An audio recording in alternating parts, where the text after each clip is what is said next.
वसई विरार पोलिसांनी 75 वर्षीय वृद्धाची हत्या केल्याच्या आरोपाखाली 16 वर्षीय मुलीला आणि तिच्या 17 वर्षीय मित्राला म्हणजेच प्रियकराला अटक केली आहे। वसई तालुक्यातील नायगाव येथून बेपत्ता असलेल्या 75 वर्षीय किशोर मिश्रा यांची हत्या झाल्याचं आता उघडकीस आलं आहे। या प्रकरणी नायगाव पोलिसांनी अल्पवयीन जोडप्याला अटक केली आहे। अल्पवयीन मुलगी ही किशोर मिश्रा यांच्या दुकानात काम करत होती।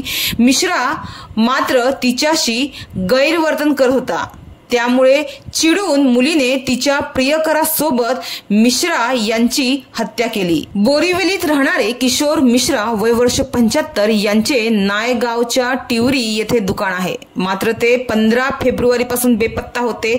तर 1.5 महिन्यापूर्वी 16 वर्षीय अल्पवयीन मुलगी मिश्रा यांच्या दुकानात कामाला लागली होती। मात्र कामादरम्यान मिश्रा हा तिच्याशी लगट करत होता। तर 15 फेब्रुवारी रोजी मिश्रा याने काही कामासाठी सोबत येण्यास तिला सांगितले। सुरुवातीला दोघे ट्रेनने गेले, नंतर त्यांनी रिक्षा घेतली।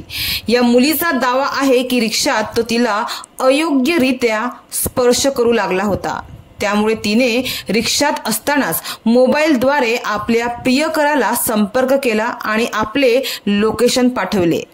तर मिश्रा हा या मुलीला उत्तन चौक येथील दर्गाजवळ घेऊन गेला आणि तिच्यावर अतिप्रसंग करण्याचा प्रयत्न करू लागला। तिथे त्याने हॉटेलमध्ये रूम शोधण्यासाठी रिक्षाही थांबवली। त्याच दरम्यान तिचा प्रियकर तेथे पोहोचला आणि त्याने मिश्रा यांच्या डोक्यात फरशी दगड मारून त्यांची हत्या केली व मृतदेह झुडपात फेकून दिला होता। बालेशाह पीर दर्गा येथील झुडपात मिश्रा यांचा मृतदेह आढळला होता। शवविच्छेदन अहवालात हत्या झाल्याचं निष्पन्न झाल्यानंतर तपासाला वेग आला।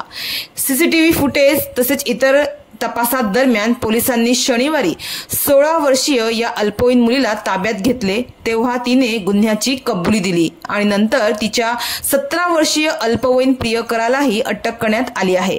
या दोघांना भिवंडी येथील बालगृहात ठेवण्यात आलं आहे। नायगाव पोलीस ठाण्याचे वरिष्ठ पोलीस निरीक्षक विजय कदम, पोलीस निरीक्षक प्रमोद पवार तसेच गुन्हे प्रकटीकरण शाखेचे सहाय्यक पोलीस निरीक्षक रोशन देवरे आदींच्या पथकानं या प्रकरणाचा तपास करून दोन्ही अल्पवयीन आरोपींना ताब्यात घेतलं आहे। हा गुन्हा उत्तन सागरी पोलीस ठाण्याच्या हद्दीत घडल्यानं तिथे हे प्रकरण वर्ग करण्यात आलं आहे।